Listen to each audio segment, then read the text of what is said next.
Chapter-30 Drawn to Shirdi Kakaji Vaidya of Vani, Ramlal Punjabi of Mumbai. In this chapter, the story of two more devotees who are drawn to Shirdi is narrated. Preliminary both to the kind Sai, who is the abode of mercy and who is affectionate towards his devotees. By his mere darshan, he does away with their fear of worldly illusions and destroys their calamities. He was first nirgun, formless, but on account of the devotion of his bhaktas, he was obliged to take a form.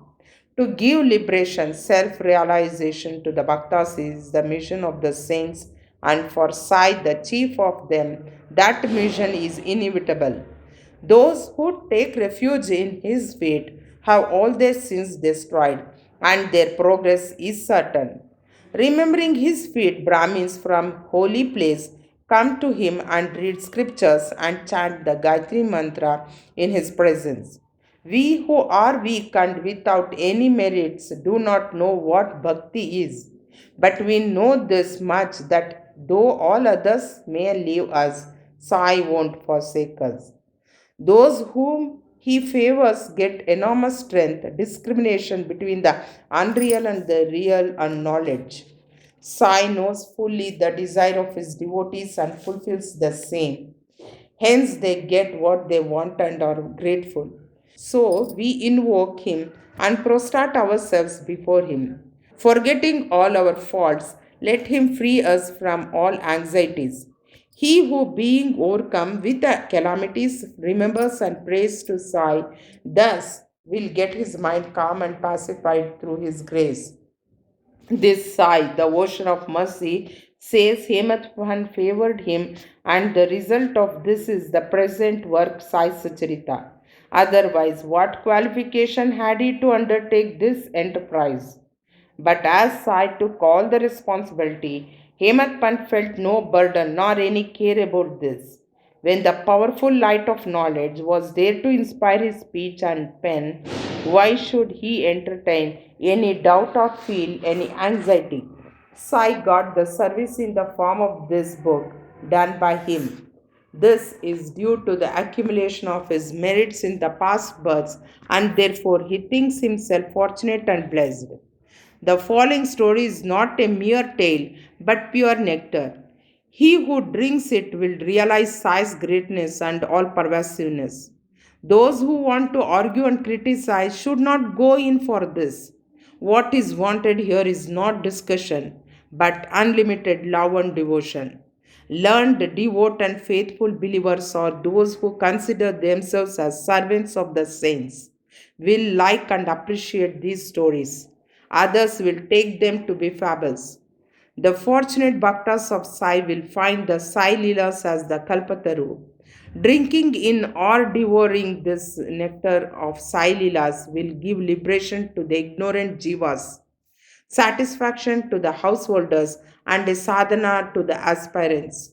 Now we come to the story of this chapter. Kakaji Vaidya. There lived in one in Nasik district a man named Kakaji Vaidya. He was the priest of the goddess Saptashringi there. He was so overpowered by adverse circumstances and calamities that he lost peace of mind and became quite restless.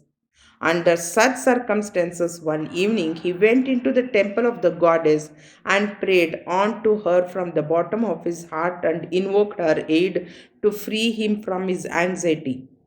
The goddess was pleased with his devotion, and the same night appeared to him in his dream and said to him, "You go to Baba, and then your mind will become calm and composed." Kakaji was anxious to know from her who this Baba was. But before he could get any explanation, he was awakened. Then he began to think as to who may be this Baba to whom the goddess had asked him to go. After some thinking, he resolved that this Baba might be Trayambakeshwar. So he went to the holy place Trayambak and stayed there for 10 days. During this period, he bathed early in the morning, chanted the Rudra hymns, did the Abhishek, and did other religious rites. But with all this, he was as restless as before. Then he returned to his place and again invoked the goddess most pitifully. That night she again appeared in his dream and said, "Why did you go to Triambakeshwar in vain? I mean by Baba Sri Sai Samrat of Shirdi." The question before Kakaji now was how and when to go to Shirdi and how to see Baba. If anybody is in real earnest to see a saint, not only the saint but God also fulfills his wish. In fact, the Sant and the Anant are one and the same. There is not the least difference between them. If anybody thinks that he will go on his own wish and see a saint, that will be a mere boast. Unless the saint wills it, no one is able to go and see him. Even the leaf of the tree won't remove without his binding. The more anxious a bhakta is for this visit to the saint, the more devout and faithful he is, the more speedily and effectively is his wish satisfied to his heart's content. He who invites anybody for a visit also arranges everything for his reception, and so it happened with Kakaji. Shama's Oz. When Kakaji was thinking about his intended visit to Shirdi, a guest came to him at his place to take him to Shirdi. He was no other than Shama, a very close and intimate devotee of Baba. How he came to Vani at this juncture, we shall just see. Shama was severely ill when he was very young, and his mother had taken a oath to her family goddess Saptashringi at Vani that if her son got well, she would bring and dedicate him at her feet. Then, after some years, the mother herself suffered much from ringworms on her breast. At that time, she again took her oath to her deity that if she got all right, she would offer her two silver breasts. These two vows remained unfulfilled. At her deathbed, she called her son Shama and drew his attention to the oaths, and after taking a promise from him that he would fulfill them, she breathed her last. After some time, Shama forgot about these oaths, and thus 30 years elapsed. About this time, a famous astrologer had come to Shirdi and stayed there for a month. His prediction in the case of Shriman Bhutti and others came true, and everybody was satisfied. Shama's younger brother, Bapaji, consulted him and was told about his mother's oaths, which his elder brother had promised to fulfill at her deathbed and not yet fulfilled. Hence, the goddess was displeased with them, and that was bringing troubles on them. Babaji told this to his brother Shama, who was then reminded of the unfulfilled oaths. On thinking that any further delay would be dangerous, he called a goldsmith and got a pair of silver breasts prepared. Then he went to the masjid, prostrated himself before Baba, and placing before him the two silver breasts, requested him to accept them and free him from the oaths as to him. He was his Saptashringi goddess. Then Baba insisted upon him to go himself to the temple of Saptashringi and offer them at the feet of the goddess. Thus, after taking Baba's permission and Odi, he left for Vani and while searching for the priest, reached Kakaji's house. Kakaji was then very anxious to visit Baba and Shama went there to see him at that very time. What a wonderful coincidence was this! Kakaji asked him who he was and whence did he come, and on learning that he came from Shirdi, he at once embraced him. So overwhelmed was he with love. Then they talked about Saililas, and after finishing the rites of Shama's vows, they both started for Shirdi. On reaching the place, Kakaji went to the masjid and fell at Baba's feet. His eyes were soon bedewed with tears, and his mind attained calmness. According to the vision of the goddess, no sooner did he see Baba than his mind lost all its restlessness and became calm and composed. Kakaji began to think in his mind, what a wonderful power is this?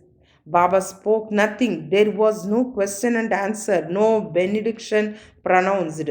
The mere darshan itself was so conducive to happiness. The restlessness of my mind disappeared by his mere darshan. Consciousness of joy came upon me.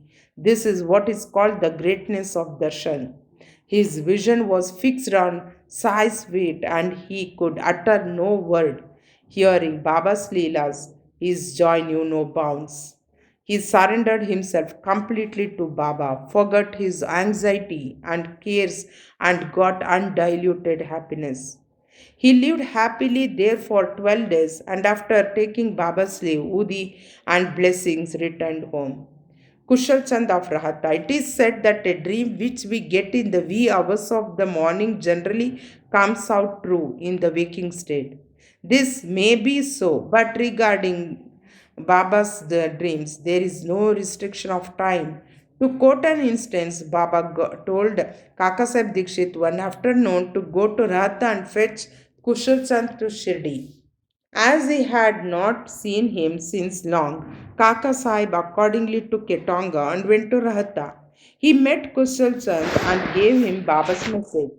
On hearing it, Kushal Chand was surprised and said that while he was taking a noon nap after meals, Baba appeared in his dream and asked him to come to Shirdi immediately, and that he was anxious to go. As he had no horse of his own nearby, he had sent his son to inform Baba. When his son was just out of the village border, Dikshit's tonga turned up. Dikshit then said that he was sent specially to bring him. Then they both went in the tonga back to Shirdi. Kushal Chand saw Baba and all were pleased. Seeing this Leela of Baba, Kushal Chand was much moved.